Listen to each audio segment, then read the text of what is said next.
কিছুমান মিমছ ইমান ৰিলেটেড হয় সেইবোৰ মানে শ্বেয়াৰ নকৰি নোৱাৰোঁ।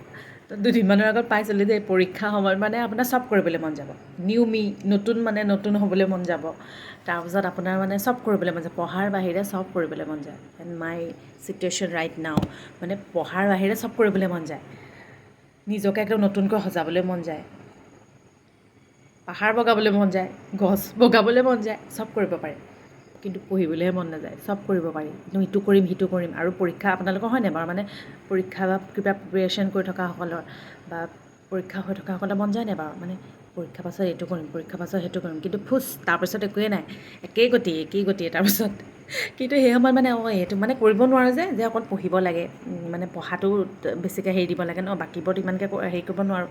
মানে বেছি এনেকুৱা হয় যে এইটো কৰিম সিটো কৰিমেই আৰু এইটো মই পৰীক্ষা শেষ হোৱাৰ পাছত এইটোৱে কৰিম, কিন্তু যেতিয়া পৰীক্ষা শেষ হয় ফৌ একো নহয় আৰু। হয়নে বাৰু আপোনালোকৰ? মোৰ এনেকুৱাই হৈছে এতিয়া।